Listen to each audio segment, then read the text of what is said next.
नमस्कार। एक नई सुबह की शुरुआत के साथ नया सवेरा का ये बहुत ही खास अंक लेकर हाजिर हैं हम।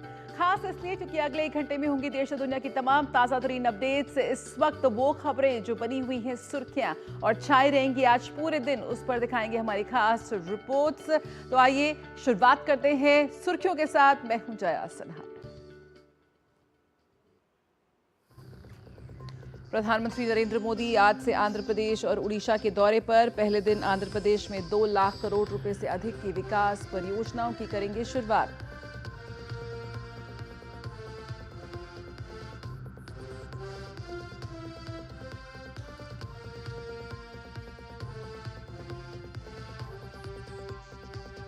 उड़ीसा में आज से शुरू हो रहे प्रवासी भारतीय दिवस कार्यक्रम में भाग लेंगे विदेश मंत्री डॉक्टर एस जयशंकर। 50 से अधिक देशों से जुटेंगे प्रवासी भारतीय।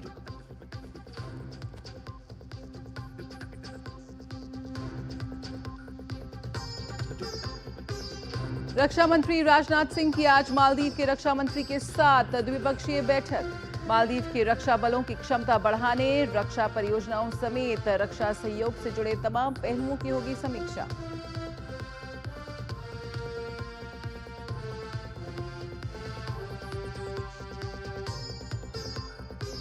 एक देश एक चुनाव से जुड़े संशोधन बिल पर आज जेपीसी की पहली बैठक। विधि और न्याय मंत्रालय की प्रतिनिधि समिति को देंगे जानकारी।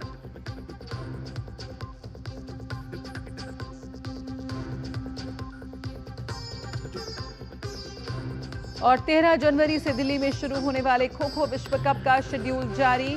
भारत और नेपाल के बीच मुकाबले से होगा विश्व कप का आगाज।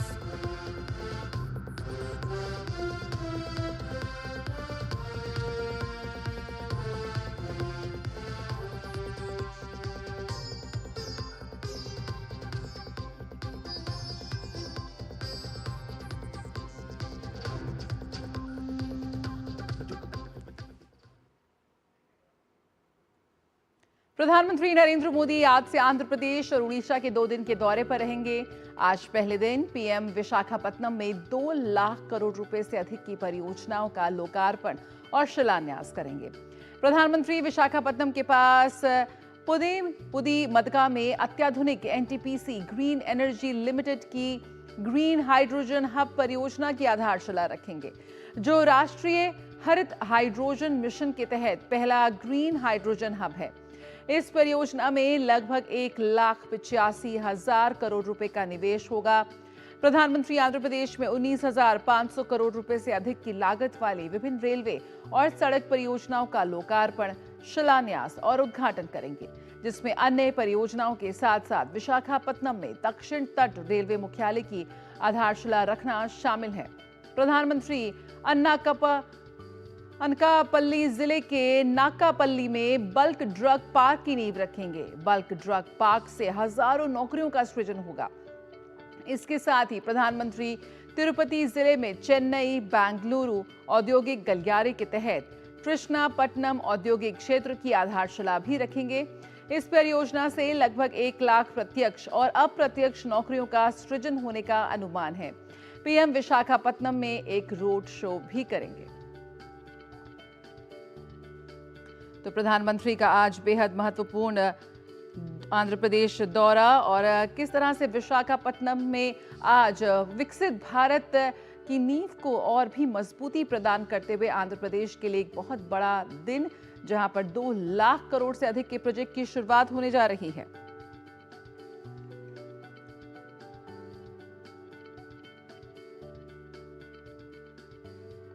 तो 2030 तक भारत के 500 गीगावाट के गैर जीवाश्म ऊर्जा क्षमता लक्ष्य को प्राप्त करने में बेहद महत्वपूर्ण ये प्रोजेक्ट साबित होने जा रहा है। और प्रधानमंत्री आंध्र प्रदेश में 19,500 करोड़ रुपए से अधिक की लागत वाली विभिन्न रेलवे और सड़क परियोजनाओं को भी राष्ट्र को समर्पित करेंगे। इसकी आधारशिला रखेंगे और उद्घाटन करेंगे, जिसमें विशाखापट्टनम में दक्षिण तटीय रेलवे मुख्यालय की आधारशिला रखना और अन्य कई परियोजनाएं शामिल हैं। तो 2 लाख करोड़ रुपए से अधिक की परियोजनाओं की शुरुआत होने जा रही है। ग्रीन हाइड्रोजन हब परियोजना की आधारशिला रखेंगे प्रधानमंत्री आज पुदी मदगा में। और विशाखापट्टनम से नीरज सिंह और राजेश राज हमारे संवाददाता इस वक्त हमारे साथ जुड़ रहे हैं। नीरज, सबसे पहले आपसे शुरुआत करते हैं। विशाखापट्टनम में जिस तरह से अगर हम बात करें विकसित भारत के जो तमाम लक्ष्य यहाँ पर निर्धारित किए गए हैं वैश्विक मंच पे भारत की ओर से, उस कड़ी में बेहद अहम महत्वपूर्ण साबित होंगी ये परियोजनाएं। ग्रीन हाइड्रोजन हब बनने की जो कोशिश है, 2030 तक जो 500 गीगावाट के जीवाश्म का जो लक्ष्य रखा गया है, उस लिहाज से बेहद महत्वपूर्ण हो जाता है ये। देखिए, बिल्कुल मैक्सिमम हो जाता है। और आप देखें कि इस तरीके से तमाम पूरे देश और दुनिया के अंदर जो जीवाश्म को लेकर खासतौर से आप देखें कि पेट्रोल और डीजल का जब हम उत्सर्जन करते हैं तो उससे कार्बन डाइऑक्साइड गैस होती है, पर्यावरण का जो क्षरण है वो होता है, स्वास्थ्य संबंधी कई सारी जो समस्याएं वो भी होती है। लेकिन ग्रीन हाइड्रोजन हब अगर उस लक्ष्य को हम प्राप्त कर लें, जैसा कि आप भी जिक्र कर रही हैं कि 2030 तक 500 गीगावाट जो नवीनीकरण ऊर्जा है उसकी क्षमता को विकसित करना। और उसका सीधा सीधा अर्थ यह है कि जब हम हाइड्रोजन का प्रयोग करेंगे तो उसमें जो नाइट्रोजन और इसके अलावा जो कार्बन उत्सर्जन होगा वो बिल्कुल नहीं होगा। और उसका फायदा ये होगा कि हम अपने जो पर्यावरण है उसको भी सुरक्षित रख पाएंगे और अपनी जो ईंधन संबंधी जो जरूरत है उनको भी पूरा कर पाएंगे। और इसके साथ साथ ही आप देखें कि करीब करीब 1 लाख करोड़ का जो हम आयात करते हैं खासतौर से पेट्रोलियम पदार्थों का, उस आयात पर भी एक तरीके से रोक लगेगी और उसका जो फायदा है वो देश के जो लोग हैं उनको होगा। तो आप समझें कि आने वाले समय में ये जो ग्रीन हाइड्रोजन हब है एक बड़ी भूमिका निभाएगा और इसके साथ साथ ही लाखों लोगों को इससे डायरेक्ट और इनडायरेक्ट जो नौकरियां हैं, रोजगार है वो भी मिलेगा।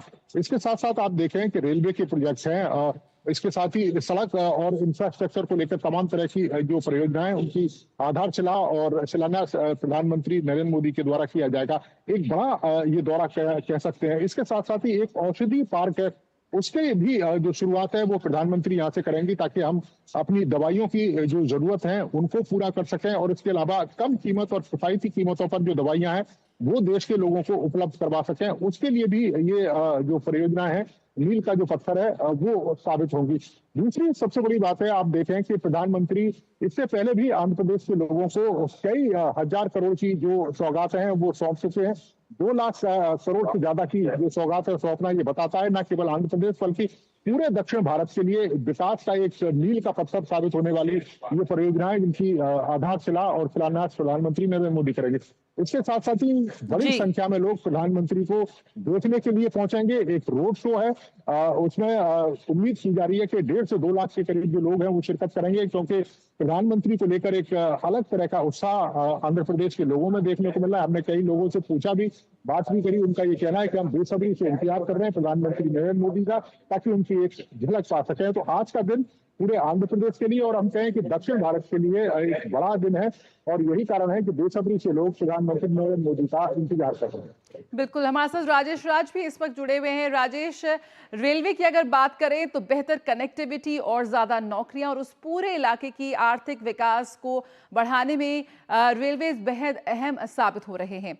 19,000 से ज्यादा करोड़ की आज प्रधानमंत्री परियोजनाओं की, रेलवे परियोजनाओं की शुरुआत करने जा रहे हैं। किस तरह से इस पूरे इलाके का कायाकल्प करती नजर आएंगी ये? देखिए, निश्चित तौर पर प्रधानमंत्री हमेशा से पक्षधर रहे हैं नॉर्थ ईस्ट के विकास के लिए, दक्षिण भारत के विकास के लिए। और दक्षिण भारत में विकास की वो किरणें जो अब तक नहीं पहुंच पाई थी, उन क्षेत्रों में लगातार 10 वर्षों में प्रधानमंत्री नरेंद्र मोदी के नेतृत्व में जो सरकार देश में चल रही है, उस सरकार की ये कोशिश है कि देश के अंतिम हिस्से तक विकास की किरणों को पहुंचाया जाए। पिछली बार मैं जब यहाँ आया था तो हमने आंध्र प्रदेश में नागरकोइल जो कन्याकुमारी है, विवेकानंद रॉक वहाँ पर है, वहाँ तक की हमने यात्रा की थी, जो आखिरी छोर है हिंदुस्तान का। वहाँ तक जो है वंदे भारत ट्रेन को पहुँचाने का काम भारतीय रेल ने किया था। इस बार की अगर बात करें तो जो ईस्ट कोस्ट का जो मुख्यालय है वह कहीं ना कहीं रोजगार का एक बड़ा सृजन करेगा जया। और हम जानते हैं कि दक्षिण भारत में कई बार जो है रोजगार के संकट दिखाई पड़ते हैं। तो प्रधानमंत्री की जो कोशिश है कि देश के युवाओं को रोजगार से जोड़े, उसमें भारतीय रेल बड़ी तादाद में लोगों को नौकरियां जो है वो देने में कामयाब रहा है, चाहे वह पीपीपी मॉडल पर नौकरियां हो या फिर सरकारी नौकरियां हो या फिर कहीं ना कहीं जो स्वरोजगार से जुड़े हुए जो मसले हैं उसको लेकर कहीं ना कहीं प्रधानमंत्री नरेंद्र मोदी हमेशा संजीदगी दिखाते रहे हैं और भारतीय रेल उसमें 2 कदम आगे बढ़कर प्रधानमंत्री के सपनों को साकार करने में जुटा हुआ है। और वंदे भारत ट्रेनों के परिचालन का मसला हो या फिर आने वाले दिनों में जो पीएम मोदी का सपना है कि देश में semi high speed bullet train जो है वो चलाई जा सके, उस सपने को साकार करने के लिए भी भारतीय रेल लगातार मशक्कत कर रहा है। सड़क और रेल दोनों मसले पर दक्षिण भारत को मजबूत करने के लिए 19,500 करोड़ रुपए की जो कई परियोजनाएं हैं उसका उद्घाटन और शिलान्यास प्रधानमंत्री नरेंद्र मोदी एक ही जगह से करेंगे। और भव्य रोड शो के बाद प्रधानमंत्री नरेंद्र मोदी जिस ग्राउंड में पहुंचेंगे वहां पर सभा को संबोधित भी करेंगे और वहीं पर से तमाम जो प्रोजेक्ट्स हैं उसका उद्घाटन और शिलान्यास करने की प्रधानमंत्री कोशिश करेंगे, राष्ट्र को लोकार्पण करेंगे और इसी के साथ कहीं न कहीं दक्षिण भारत में रोजगार का एक बड़ा सृजन का जो द्वार है वो खुलता हुआ दिखाई पड़ेगा। बिल्कुल नीरज, यहाँ पर चेन्नई बैंगलोर औद्योगिक गलियारे को लेकर भी काफी चर्चा है, उसकी भी शुरुआत होगी। जिस तरह से प्रधानमंत्री KRES सिटी की आधारशिला रखेंगे, कितना महत्वपूर्ण वो साबित होने जा रहा है? देखिए बिल्कुल काफी महत्वपूर्ण है। आप देखें बेंगलुरु और इसके अलावा जो चेन्नई जो इंडस्ट्रियल कॉरिडोर है और इसके साथ साथ ही तिरुपति में अगर एक स्मार्ट सिटी बनती है, एक औद्योगिक स्मार्ट सिटी बनती है तो उसका जो फायदा है वो आंध्र प्रदेश के लोगों को भी मिलेगा। और इसके साथ साथ ही जो कनेक्टिविटी है और खासतौर से औद्योगिक कनेक्टिविटी है, चाहे हम कर्नाटक और इधर आप तमिलनाडु से जुड़े और फिर इस आंध्र प्रदेश को जुड़े, तो उसका भी कह सकते हैं कि एक बड़ा बीच मिलेगा। और उसका जो फायदा है वो न केवल इंडस्ट्री से जुड़े लोगों को मिलेगा बल्कि डायरेक्ट और इनडायरेक्ट बड़ी संख्या में जो रोजगार है उसका भी सृजन होगा। और खासतौर से अगर स्मार्ट औद्योगिक सिटी बनती है तो आने वाले समय में देश के अलग अलग हिस्सों में भी इस तरीके से जो तमाम प्रोजेक्ट हैं वो शुरू किए जाएंगे ताकि औद्योगिक जो गति है उसको भी एक तरीके से उसमें तेजी लाई जा सके। और जैसा कि हम जया पहले भी जिक्र कर रहे थे कि जो हाइड्रोजन ग्रीन हाइड्रोजन हब है वो खास तौर से इसलिए भी महत्वपूर्ण हो जाता है कि जब हाइड्रोजन का उत्सर्जन होता है, क्योंकि हाइड्रोजन का जो प्रयोग है वो हमारे तमाम इंजनों में भी प्रयोग किया जाता है जो अंतरिक्ष में भेजे जाते हैं। और जब हाइड्रोजन जलता है तो उससे केवल ऊर्जा मिलती है और इसके अलावा जो पानी है वो मिलता है। इसी लिहाज से ये परियोजना काफी महत्वपूर्ण है और आने वाले समय में इस परियोजना के माध्यम से लाखों करोड़ का जो निवेश है वो भी देखने को मिलेगा, खासतौर से स्मार्ट। बिल्कुल, तो एक आंध्र प्रदेश के लिए एक बड़ा दिन है आज। लाखों करोड़ों की यहाँ पर परियोजनाओं की सौगात उन्हें मिलने जा रही है। इस पूरी खबर पर, प्रधानमंत्री के दौरे पर आप नजर बनाए रखिए। हम वापस लौटेंगे। फिलहाल नीरज और राजेश, आप दोनों का ही बहुत बहुत शुक्रिया। और आइए खबरों में आगे बढ़ते हैं। अपने मंदिरों के लिए विश्व भर में प्रसिद्ध भुवनेश्वर 18वें प्रवासी भारतीय दिवस की मेजबानी के लिए तैयार है। इस 3 दिवसीय सम्मेलन के लिए दुनिया भर से लोग ओडिशा पहुंच रहे हैं। ओडिशा में पहली बार आयोजित हो रहा ये सम्मेलन कई मायनों में खास होने वाला है। प्रवासी भारतीय दिवस पर देखिए अमृतपाल सिंह की ये खास रिपोर्ट। ओडिशा की राजधानी भुवनेश्वर 18वीं प्रवासी भारतीय दिवस का साक्षी बनने जा रहा है। ये पहली बार है जब ओडिशा इस सम्मेलन की मेजबानी करेगा। 8 से 10 जनवरी तक चलने वाले इस सम्मेलन में ओडिशा की संस्कृति और कला को बेहतरीन ढंग से प्रदर्शित किया जाएगा। वहीं सम्मेलन के पहले दिन युवा प्रवासी भारतीय दिवस मनाया जाएगा। विदेश मंत्री एस जयशंकर, केंद्रीय खेल मंत्री मनसुख मांडविया और ओडिशा के मुख्यमंत्री मोहन चरण मांझी संयुक्त रूप से युवा प्रवासी भारतीय दिवस का उद्घाटन करेंगे। सम्मेलन में न्यूज वीक पत्रिका के CEO देव प्रगाद बतौर मुख्य अतिथि शामिल होंगे। The Indian diaspora has an important role to play in the vision of Viksit Bharat. It acts as a living bridge between their motherland and their adopted homeland. That is why the Government of India has chosen the diaspora's contribution to a Viksit Bharat as the overarching theme of the 18th Pravasi Bharatiya Divas. देश के विकास में प्रवासी समुदाय के लोगों के योगदान को चिन्हित करने के लिए 2003 में प्रवासी भारतीय दिवस की शुरुआत की गई। हर वर्ष 9 जनवरी को इसे धूमधाम से मनाया जाता है। इसमें दुनिया के कोने कोने से हजारों प्रवासी भारतीय शिरकत करते हैं। प्रधानमंत्री नरेंद्र मोदी हजारों प्रवासी भारतीयों की मौजूदगी में 9 जनवरी को इस सम्मेलन का उद्घाटन करेंगे। त्रिनिदाद और टोबैगो की राष्ट्रपति क्रिस्टिन कार्ला कंगालू इस बार के प्रवासी भारतीय दिवस सम्मेलन की मुख्य अतिथि हैं। We will have ministerial level delegations from Mauritius, Malaysia and South Africa, and big delegations of diaspora from several other countries, including from Malaysia, Mauritius, Oman, Qatar, UAE, UK and USA. सम्मेलन के दौरान प्रधानमंत्री नरेंद्र मोदी प्रवासी भारतीयों को समर्पित एक विशेष पर्यटन ट्रेन प्रवासी भारतीय एक्सप्रेस को वर्चुअल मोड में हरी झंडी दिखाएंगे। ये ट्रेन दिल्ली के निजामुद्दीन रेलवे स्टेशन से चलकर भारत के विभिन्न पर्यटन और धार्मिक स्थलों तक यात्रियों को भ्रमण कराएगी। राष्ट्रपति द्रौपदी मुर्मू प्रवासी भारतीय दिवस के समापन समारोह को संबोधित करेंगे। इस दौरान राष्ट्रपति विदेश में उत्कृष्ट कार्य करने वाले प्रवासियों को प्रवासी भारतीय सम्मान से पुरस्कृत करेंगे। इस साल के प्रवासी भारतीय दिवस की ये थीम साफ दर्शाती है कि भारत अपने प्रवासियों को महज एक फायदेमंद समूह की तरह नहीं देखता, उनको भागीदारी देना चाहता है, बराबर की हिस्सेदारी देना चाहता है। 2047 तक विकसित भारत बनने के उस सपने को साकार होने की यात्रा में। कैमरामैन संजय जैना के साथ अमृतपाल सिंह, डीडी न्यूज, भुवनेश्वर। प्रवासी भारतीय दिवस के मद्देनजर उड़ीसा में शानदार इंतजाम किए गए हैं। राज्य के मुख्यमंत्री मोहन चरण मांझी ने भुवनेश्वर में प्रतिनिधियों की सहूलत के लिए 5 इलेक्ट्रिक डबल डेकर बसें, 10 हॉप ऑफ बसें और श्री जगन्नाथ मंदिर प्रशासन की 25 बसों को हरी झंडी दिखाई। उड़ीसा के मुख्यमंत्री मोहन चरण मांझी ने भुवनेश्वर में राज्य संग्रहालय में भारतीय कला और संस्कृति को प्रदर्शित करने वाली 9 नई गैलरी का उद्घाटन किया।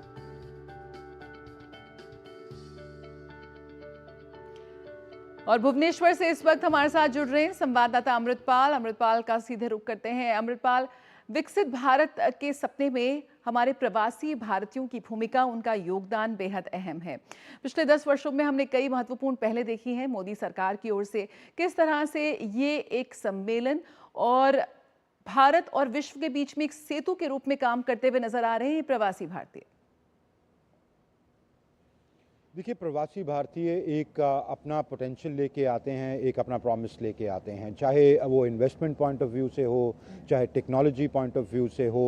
और उनकी ये आप देखते हैं अगर उनका योगदान क्या हो सकता है विकसित भारत की ग्रोथ स्टोरी में। उनके पॉइंट ऑफ व्यू से उनके जो इश्यूज़ हैं, कल्चरल कनेक्ट, उनका एक इमोशनल कनेक्ट है। कई तरह के प्रवासी भारतीय हैं, कई तो 100 साल पहले माइग्रेट कर गए हैं, तो वो पर्सन्स ऑफ इंडियन ओरिजिन हैं। कई जैसे गल्फ़ में हैं, इंडियन पासपोर्ट होल्डर्स हैं, इंडियन सिटीजन्स हैं, वहाँ काम करते हैं, रेमिटेंसेस भेजते हैं।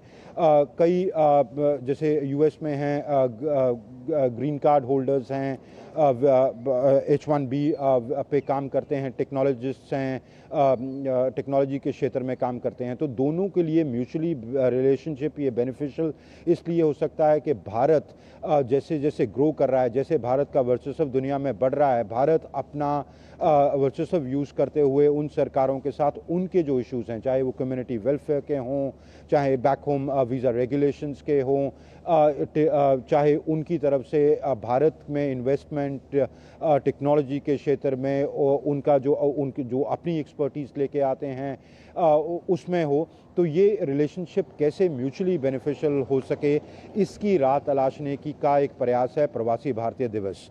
या प्रवासी भारतीय जो प्रोग्राम है ये 2003 में शुरू हुआ, कंसेप्चुलाइज हुआ, फिर उसके बाद 20 साल में काफ़ी लंबा रास्ता इसने तय किया है। इस बार की जो थीम है 18वें प्रवासी भारतीय दिवस की, वो यही है कि the contribution of the diaspora in India's growth story, या विकसित भारत के भारत में उनका योगदान और कैसे बढ़ाया जा सकता है।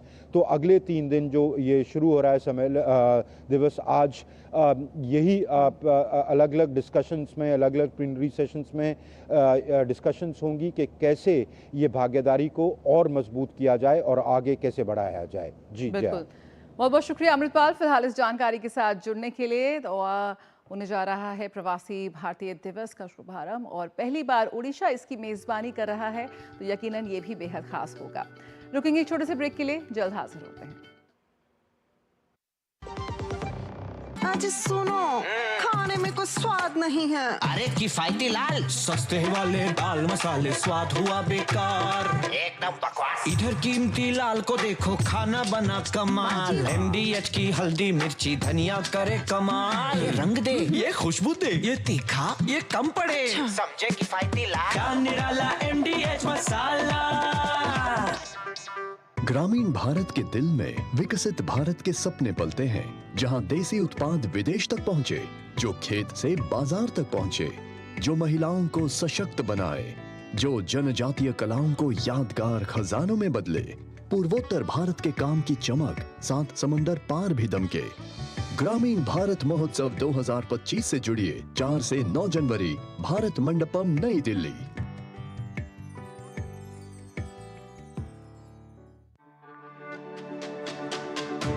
मेरी पसंद, मेरी पसंद, मेरी पसंद, मेरी पसंद, हमारी पसंद, हम सबकी पसंद। मजबूत देश का मजबूत सरिया हो गया स्टील। एक ऐसा तबका जो रिटायरमेंट के बारे में आज भी बिल्कुल नहीं सोचता, वो है औरतें। औरतें कमा के भी वल्नरेबल हैं। सो एनपीएस एक इक्वालिटी ला रहा है, हम सब एक बराबर प्लेटफॉर्म पे हैं। अपने बेहतर कल को सुनिश्चित करने के लिए एनपीएस जरूरी है।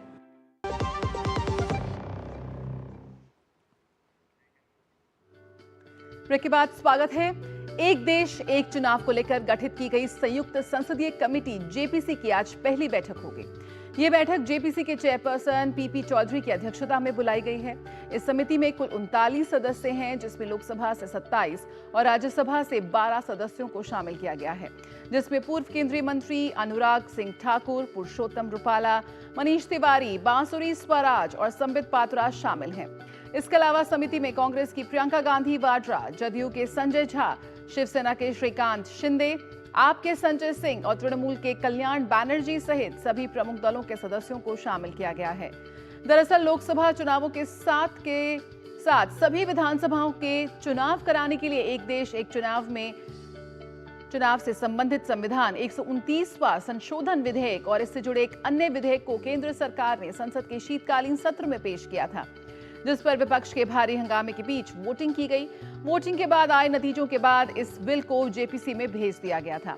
इस समिति का उद्देश्य एक देश एक चुनाव बिल पर विचार विमर्श कर संसद में रिपोर्ट पेश करना है।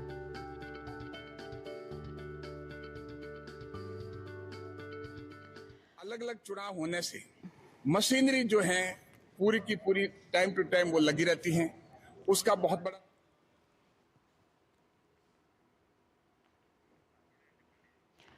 तो जेपीसी के चेयरमैन पीपी चौधरी की अध्यक्षता में होगी ये बैठक। एक देश एक चुनाव पर जेपीसी की पहली बैठक आज बेहद महत्वपूर्ण। तो एक देश एक चुनाव, इसको लेकर लगातार चर्चा जारी है।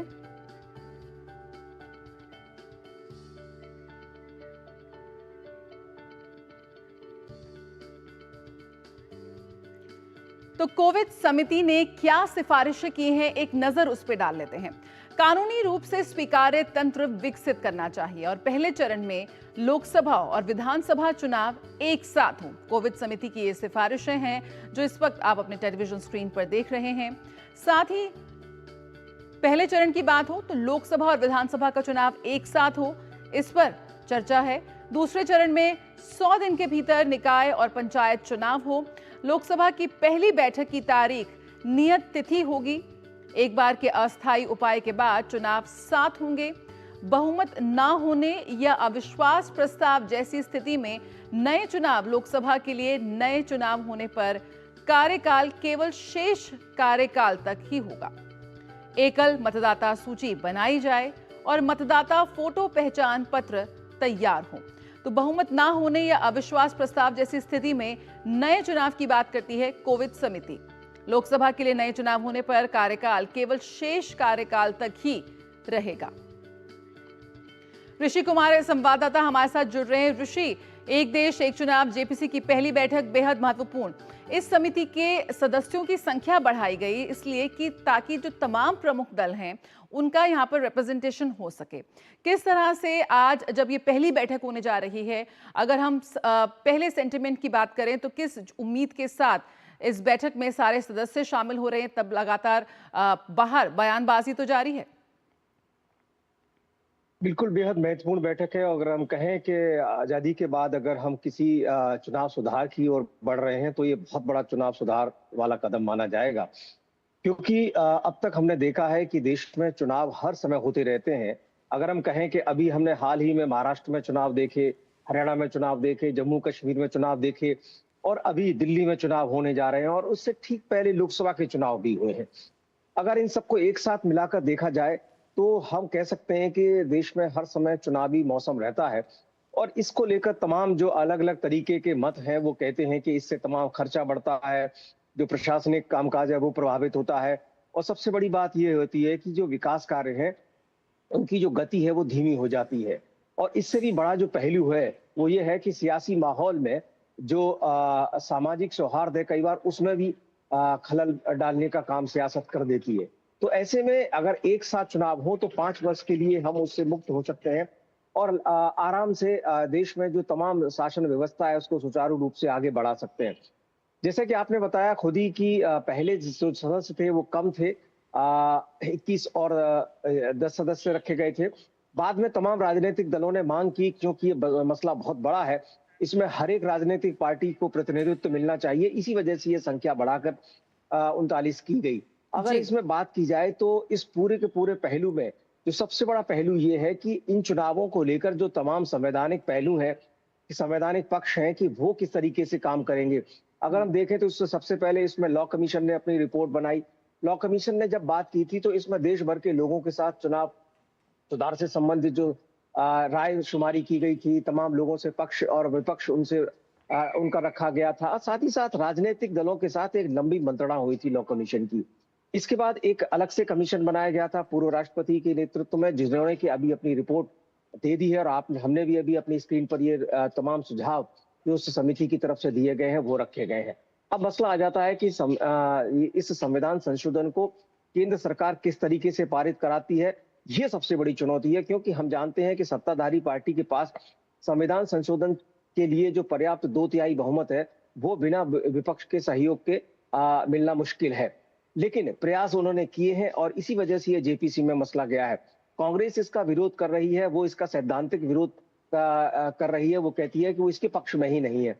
लेकिन अगर इसमें जेपीसी के दौरान जो जो बातें निकल कर आती हैं, तमाम पक्ष विपक्ष निकल कर अपना अपना पक्ष रखते हैं, तो ऐसे में अगर वहां से कोई रास्ता निकलता है, क्योंकि हमारे पार्लियामेंट्री सिस्टम में जो स्क्रूटनी सिस्टम है वो संयुक्त संसदीय समिति के माध्यम से बहुत बेहतर तरीके से रखा जाता है और किसी भी लॉ को, किसी भी विधेयक को स्क्रूटनी के माध्यम से जब सदन में एक बार फिर से लाया जाता है तो उसके पारित होने की संभावना बहुत ज्यादा बढ़ जाती है। तो ऐसे में बेहद महत्वपूर्ण है आज की बैठक और पीपी चौधरी को अध्यक्ष बनाया गया है।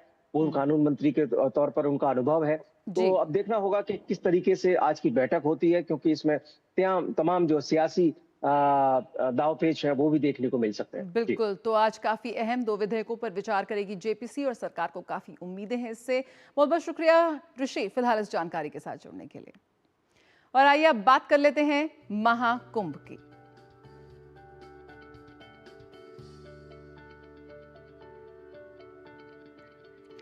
तो आई चले महाकुंभ। जी हां, प्रयागराज महाकुंभ के लिए पूरी तरह से तैयार है।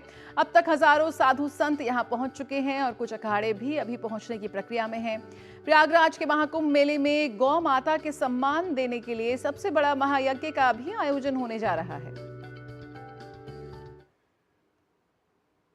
महाकुंभ धर्म और आस्था का सबसे बड़ा मेला।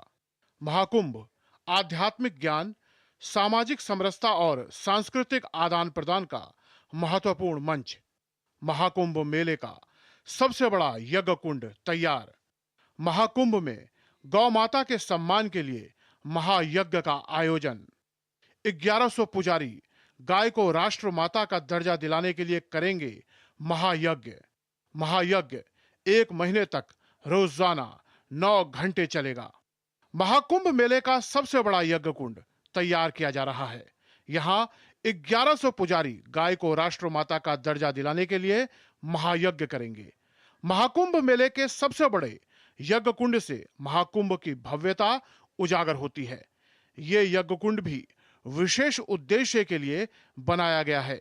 यहाँ 1100 पुजारी गाय को राष्ट्र माता का दर्जा दिलाने के लिए महायज्ञ करेंगे।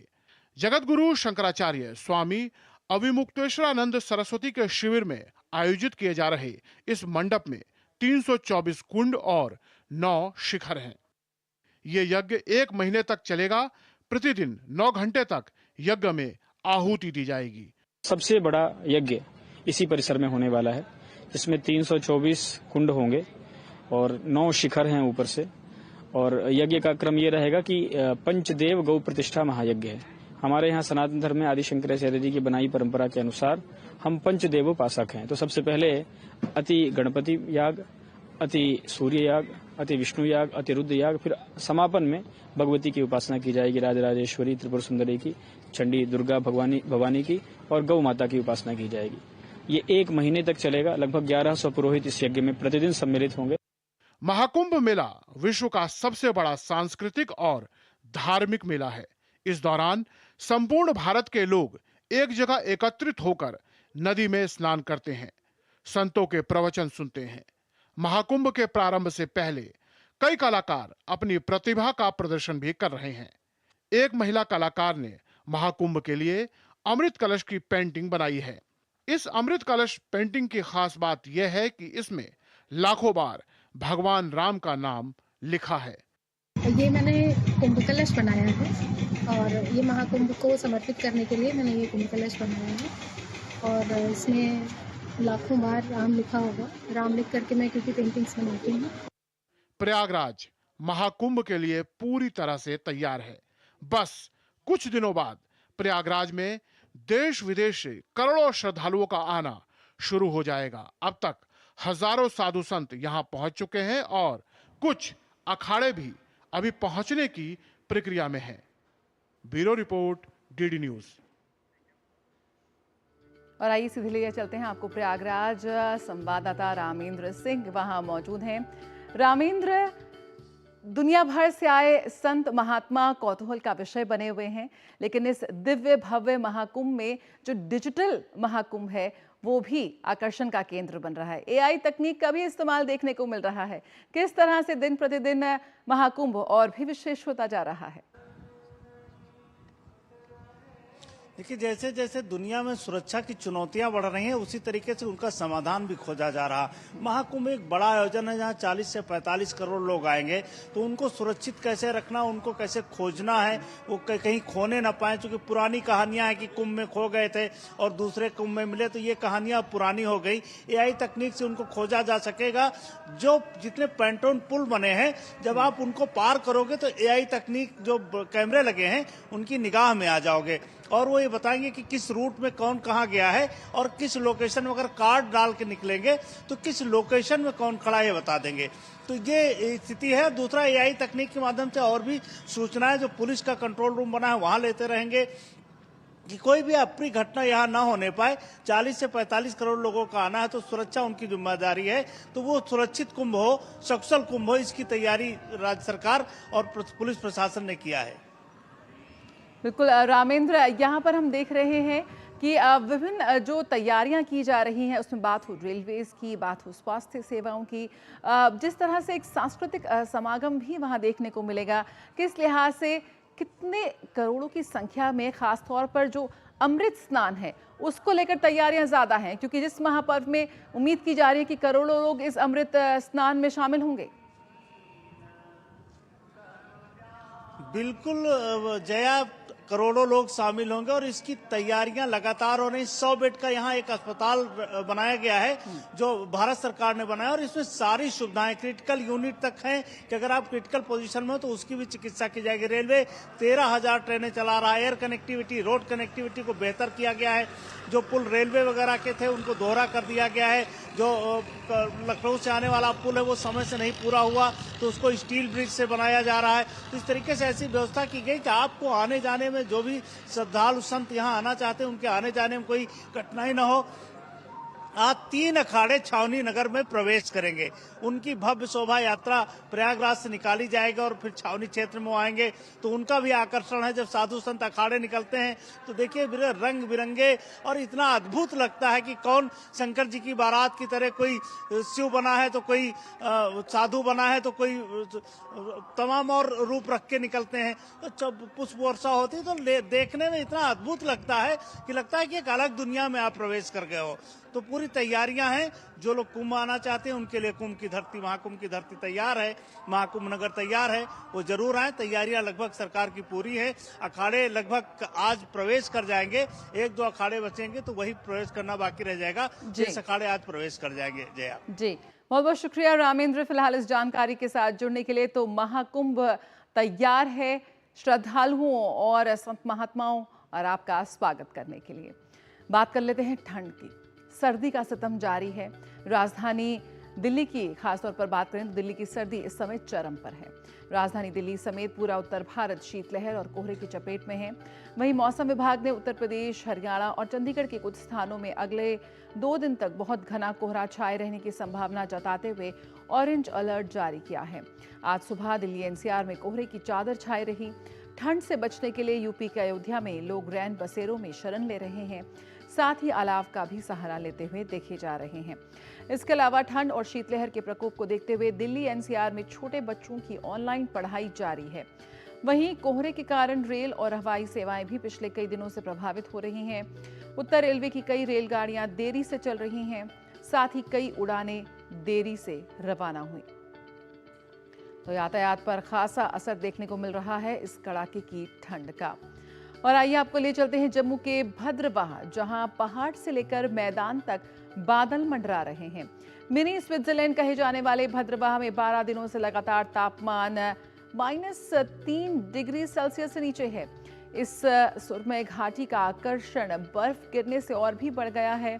क्षेत्र के झरने जम गए हैं और वहां बर्फ की मोटी चादर बिछी हुई है, जिसे पूरे इलाके को वंडरलैंड में बदल दिया है।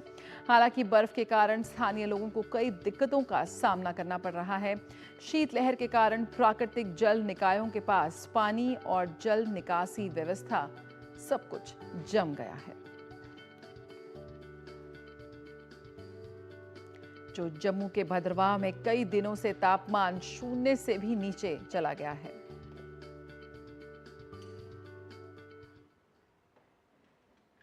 15 दिनों से जो है हमें पानी नहीं है। हमारी जितनी भी पाइपें थी वो लोहे की पाइपें थी, वो कोहरे से पूरी पाइपें फट गई हैं।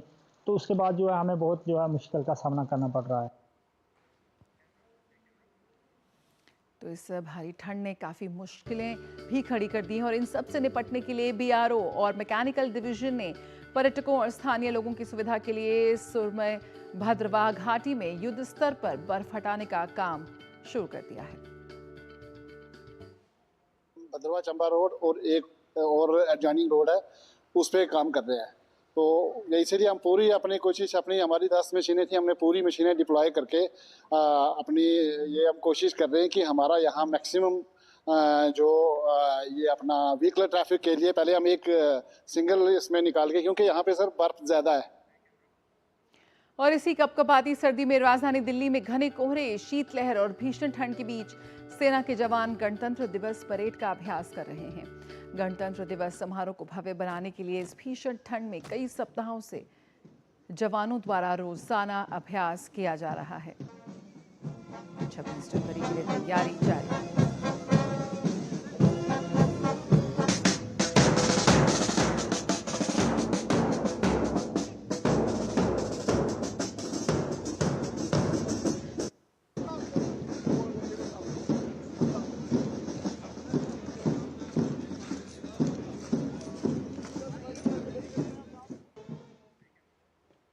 और हमारे 2 संवाददाता इस वक्त हमारे साथ जुड़ गए हैं। भावना दिल्ली से जुड़ी हुई हैं और हेमलता शिमला से।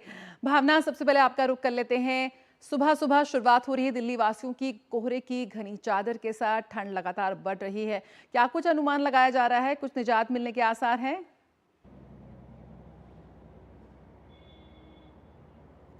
जया, हालत ये है कि हाथ जम रहे हैं और साथ ही साथ दांत कड़कड़ा रहे हैं। दिल्ली में अभी जो सर्दी का सितम है वो हाई है, लेकिन इस समय मैं कर्तव्य पथ पे मौजूद हूँ और कर्तव्य पथ पर इस समय जवानों का जोश आया है क्योंकि वो लगातार ट्रेनिंग कर रहे हैं गणतंत्र दिवस को लेकर। और लेकिन जो अभी ऑफिस जाने वाले लोग हैं उनको सर्दी का सितम ज़रूर झेलना पड़ रहा है क्योंकि पिछले कई हफ्तों से बारिश का सिलसिला जारी रहा, जिसके बाद तापमान में गिरावट आई है। और जिससे आपने कहा कि आने वाले दिनों में कैसा मौसम रहने वाला है, आने वाले दिनों में दिल्ली में सर्दी से राहत नहीं मिलने वाली है क्योंकि मौसम विभाग ने अगले 7 दिनों का पूर्वानुमान लगाया है कि दिल्ली में सर्दी और बढ़ने वाली है। हालांकि अभी तापमान 6 से 7 डिग्री सेल्सियस है न्यूनतम, और अधिकतम तापमान 20 डिग्री सेल्सियस है, लेकिन आने वाले दिनों में ये 5 डिग्री सेल्सियस तक गिर सकता है। और साथ ही साथ जो सर्दी का सितम इस समय बढ़ रहा है वो रविवार को और बढ़ जाएगा क्योंकि बारिश होगी और बारिश के बाद अब फिर से तापमान में गिरावट आने के आसार दिखाए जा रहे हैं। मौसम विभाग ने कहा है कि बुधवार यानी कि आज से मौसम में गिरावट की शुरुआत होगी और शुक्रवार के बाद ये 5 डिग्री सेल्सियस पहुंच जाएगा। जहां तक विजिबिलिटी की बात की जाए, आज पालम पे 11 से 13 किलोमीटर प्रति घंटे की रफ्तार से हवाएं चली हैं और 150 मीटर की दृश्यता विजिबिलिटी देखी गई है। लेकिन अब 8:30 का समय है, सूरज चढ़ गया है, मैं इस समय कर्तव्य पथ पे हूँ, लेकिन ठंड लगातार बरकरार है और लोग अलाव का सहारा ले रहे हैं। लेकिन जवानों का जोश इस समय हाई लग रहा है क्योंकि 26 जनवरी आने वाली है और वो लगातार ट्रेनिंग ले रहे हैं। ऐसे में दिल्ली वासियों को अभी ठंड से कोई राहत मिलती हुई जया नजर नहीं आ रही है। चलिए, यहाँ पे दिल्ली से अच्छी खबर नहीं है, थोड़े दिन और हमें कड़कड़ाना होगा। हेमलता का रुख करते हैं। हेमलता, उत्तर भारत में जिस तरह से सर्दी का सितम जारी है, ऐसे में लगातार तस्वीरें आ रही हैं। एक तरफ जहां पर्यटक बर्फबारी का लुत्फ उठा रहे हैं तो वहीं स्थानीय निवासी यातायात और तमाम रोजमर्रा की मुश्किलों से जूझ रहे हैं। किस तरह से वहां पर इस वक्त सर्दी का सितम जारी है?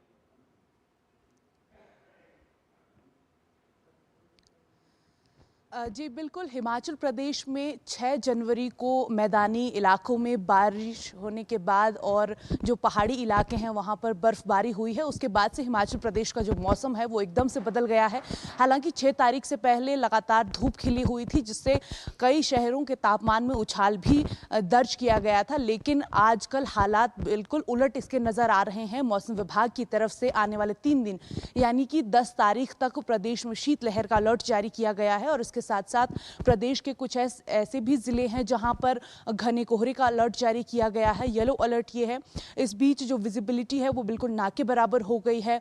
प्रशासन की तरफ से लोगों को ये एहतियात भी बरतने को कहा जा रहा है कि ऐसे में जो वाहन है वो बहुत ही ज़्यादा ध्यान से चलाए क्योंकि जो दुर्घटना है उसका होने का खतरा लगातार बना हुआ है। लेकिन इस बीच मौसम विभाग की तरफ से 11 तारीख को एक पश्चिमी विक्षोभ सक्रिय होने की संभावना जताई जा रही है, जिसके बाद 48 घंटों तक हिमाचल प्रदेश में मौसम फिर करवट बदल सकता है। जहां ऊंचाई वाले इलाके हैं वहां पर बर्फबारी हो सकती है और जो मैदानी इलाके हैं उनमें बारिश का पूर्वानुमान मौसम विभाग की तरफ से जताया गया है। बिल्कुल, लेकिन बहुत शुक्रिया भावना और हेमलता इस जानकारी के साथ जुड़ने के लिए।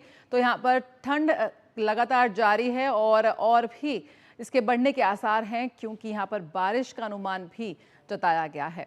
और खबरों में आगे बढ़े तो संभल की शाही जामा मस्जिद मामले में आज मस्जिद कमेटी द्वारा दाखिल याचिका पर इलाहाबाद हाईकोर्ट में सुनवाई होगी। जस्टिस रोहित अग्रवाल की सिंगल बेंच आज इस मामले की सुनवाई करेगी। शाही जामा मस्जिद की इंतजामिया कमेटी ने संभल की जिला अदालत में दाखिल मुकदमे के खिलाफ इलाहाबाद हाईकोर्ट में शनिवार को याचिका दाखिल की थी। सुप्रीम कोर्ट के निर्देश पर मस्जिद कमेटी ने याचिका दाखिल की थी। याचिका के जरिए संभल के जिला अदालत में दाखिल मुकदमे की पोषणीयता पर सवाल उठाते हुए उसकी सुनवाई रद्द किए जाने की गुहार लगाई थी। वक्त एक छोटे से ब्रेक का, जल्द हाजिर होते हैं। आप देखते रहिए नया सवेरा। MDH का किचन किंग किचन में हो तो हम सब कुछ बना सकते हैं। बैंगन का भरता, आलू गोभी, भिंडी मसाला और भी बहुत कुछ। MDH।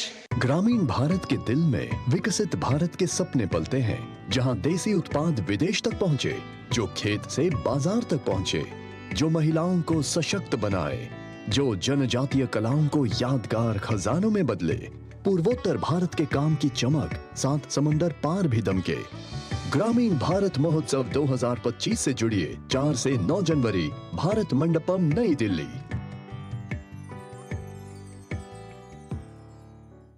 जब धरती चीर कर निकलता है लोहे का पत्थर और मिलता है मोंगिया के जोश से, फिर तपता है, पिघलता है और बनता है फौलाद। अब होता है सरिया सारी खूबियों के साथ। मोंगिया स्टील, मजबूत देश का मजबूत सरिया। आप देख रहे हैं नया सवेरा और अब बारी है अखबारों की सुर्खियां जानने के लिए।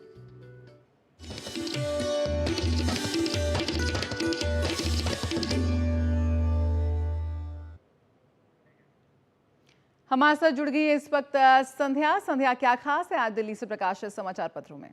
जया, अखबारों की सुर्खियों की शुरुआत करते हैं विशाखापट्टनम को आज जो तमाम सौगातें मिलने वाली है उससे जुड़ी हुई खबर के साथ, जिसे आज अखबारों ने प्रमुखता के साथ लिया है और लिखा है कि विशाखापट्टनम में बनेगा देश का पहला ग्रीन हाइड्रोजन हब। प्रधानमंत्री आज रखेंगे ग्रीन हाइड्रोजन हब की आधारशिला और उसके अलावा क्या कुछ खास आज रहेगा विशाखापट्टनम के लिए, पूरे आंध्र प्रदेश के लिए, वो तमाम बिंदुओं के साथ इस खबर को आज लिया गया है।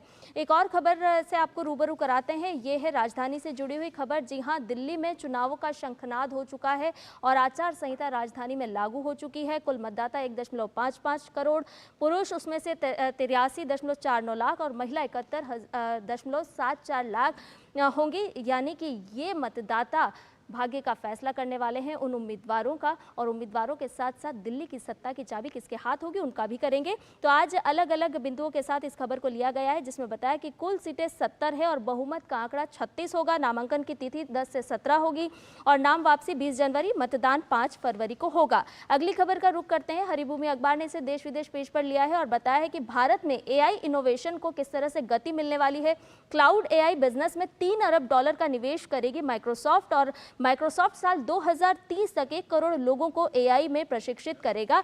प्रधानमंत्री नरेंद्र मोदी से सत्या नडेला ने मुलाकात की है, उसके हवाले से आज ये खबर प्रकाशित है। अगली खबर का रुख करते हैं, जिसे जनसत्ता अखबार ने देश दुनिया पेज पर प्रकाशित किया और बताया कि भारत के साथ मिलकर खुले दिल से काम करने की जरूरत है। ये सुलिवन और डोभाल के बीच जो मुलाकात हुई है उस दौरान बात सामने आई है। और सुरक्षा वार्ता की अगर हम बात करें तो भारत और मलेशिया ने आतंकवाद रोधी सहयोग बढ़ाने पर भी सहमति जताई है। इस खबर को लिया गया है। एक और खबर की बात करते हैं, जिसे आज सभी प्रमुख अखबारों ने लिया है और बताया कि HMPV पर एक्शन में केंद्र है और राज्यों से कहा गया है कि लोगों को बचाव के उपाय बताए जाएं। साथ ही साथ 7 मामले जो अब तक सामने आए हैं कर्नाटक, गुजरात, तमिलनाडु, महाराष्ट्र के, वो भी बताया गया है और कैसे इन हालातों से बचा जा सकता है उस पर ध्यान दिया गया है। एक और खबर का रुख करते हैं, जिसे चलते चलते पेज पर हिंदुस्तान अखबार ने लिया और बताया है, ये राहत के साथ खबर है। भारतीय शहरों में 27% तक सुधरी है हवा की गुणवत्ता और PM 2.5 करोड़ कणों में बड़ी कमी आई है और इसमें वाराणसी जो है वो प्रदूषण कम करने में देश में सबसे आगे है। चलते चलते एक और खबर का रुख कर लेते हैं, जो सड़क दुर्घटना से जुड़ी हुई खबर है। सड़क दुर्घटना में घायल को अब 1.5 लाख रुपए तक मिलेगा कैशलेस इलाज, ये केंद्रीय मंत्री नितिन गडकरी ने बात कही है। तो अलग अलग क्षेत्रों की अगर बात करें तो आज के अखबारों ने इन तमाम खबरों को प्रमुखता के साथ प्रकाशित किया है। बहुत बहुत शुक्रिया संध्या इन जानकारी के साथ, इन खबरों के साथ जुड़ने के लिए। और यहाँ पर वक्त है एक छोटे से ब्रेक का, जल्द हाजिर होते हैं और लगातार खबरों का सिलसिला जारी रखेंगे। यहाँ पर बात कर लेते हैं दुनिया भर की कुछ खास खबरों पर।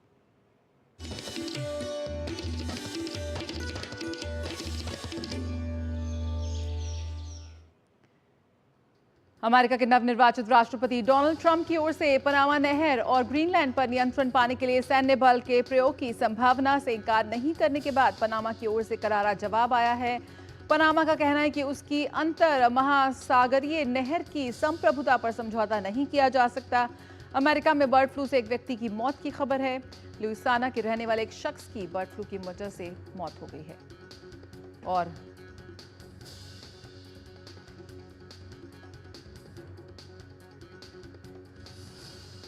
तो अमेरिका के लुइसियाना में बर्ड फ्लू से पहली मौत हुई है। लगातार बर्ड फ्लू के मामले बढ़ते हुए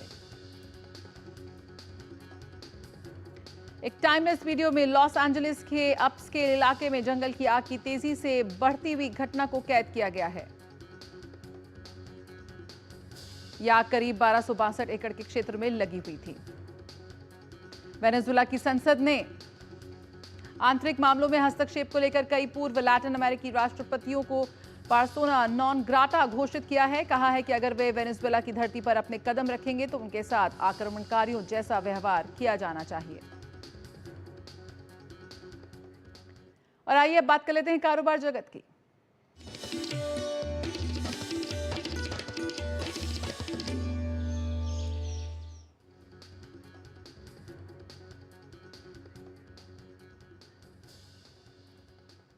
तो इंडस फूड 2025 का आज उद्घाटन, देश भर से प्रतिनिधि इसमें शिरकत करते हुए नजर आएंगे।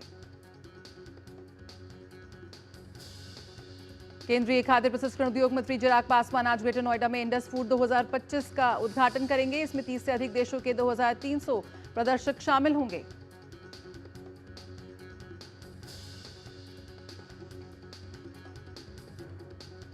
माइक्रोसॉफ्ट अगले 2 वर्षों में भारत के क्लाउड कंप्यूटिंग और एआई के बुनियादी ढांचे के विकास में $3 अरब का निवेश करेंगे।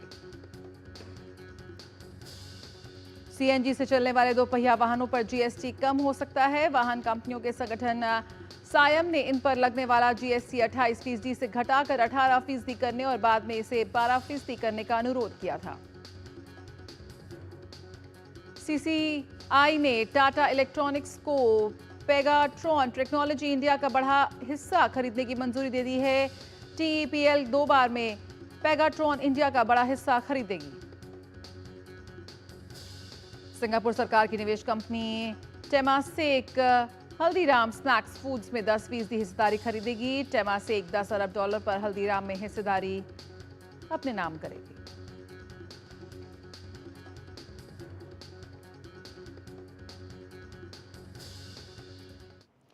और आइए देख लेते हैं खबरें खेल जगत से।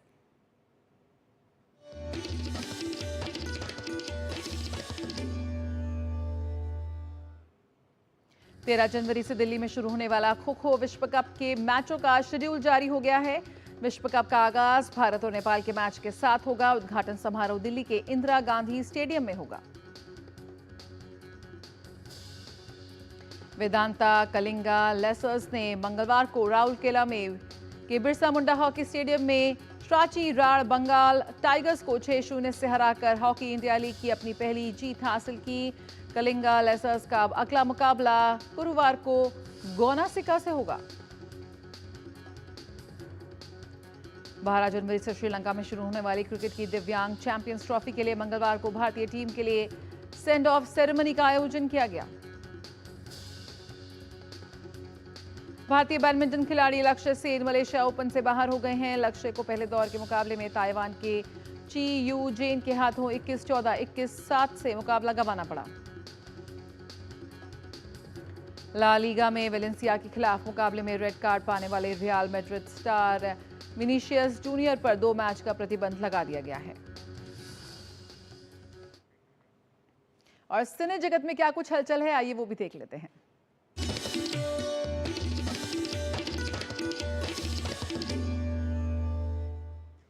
कंगना रनौत की फिल्म इमरजेंसी फिर रिलीज के लिए तैयार। 17 जनवरी 2025 को होगी रिलीज। कंगना रनौत ने रिलीज में आई अड़चनों को लेकर बात करते हुए कहा कि फिल्म की रिलीज में बहुत संघर्ष रहा और ये सफर आसान नहीं था। अभिनेता ऋतिक रोशन की फिल्म इंडस्ट्री में 25 साल पूरे होने पर किया सेलिब्रेट। ऋतिक रोशन ने फिल्म कहो ना प्यार है से बॉलीवुड में किया था डेब्यू। चियान विक्रम की फिल्म थंगलान ओटीटी प्लेटफॉर्म पर बिना किसी घोषणा के हुई रिलीज। कार रेसिंग के शौकीन south superstar Ajit Kumar Dubai में कार रेसिंग प्रैक्टिस के दौरान हुए एक्सीडेंट का शिकार। हादसे में अभिनेता को कोई चोट तो नहीं आई, लेकिन उनकी कार पूरी तरह से दुर्घटनाग्रस्त हो गई। अभिनेत्री शिल्पा शेट्टी के पति और बिजनेसमैन राज कुंद्रा ने कथित तौर पर डीजीटेनमेंट के साथ 3 फिल्मों को किया साइन। ये सभी फिल्में पंजाबी भाषा में होंगी। राज इन तीनों फिल्मों में मुख्य भूमिका में आएंगे नजर। सोनी के शो सीआईडी ने 6 साल की वापसी के बाद पहले ही हफ्ते में अमिताभ बच्चन के शो कौन बनेगा करोड़पति को टीआरपी के रेस में दी पटकनी।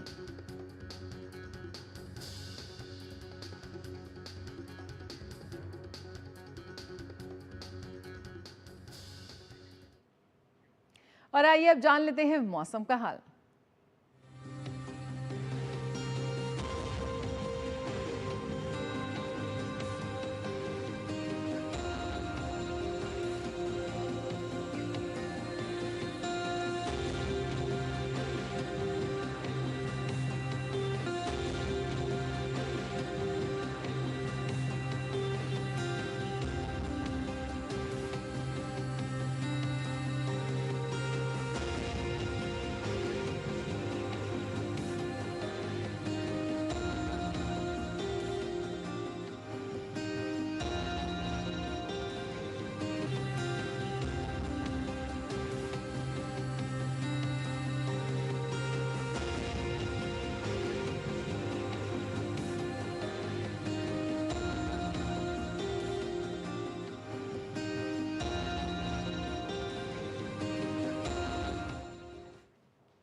नया सवेरा में इसी के साथ वक्त हो चला है आपसे विदा लेने का, लेकिन चलते चलते आपको छोड़ जाते हैं जम्मू के भद्रवाह में हो रही बर्फबारी के इस नज़ारे के साथ, जहां पहाड़ों पर बादल ही बादल छाए हुए हैं।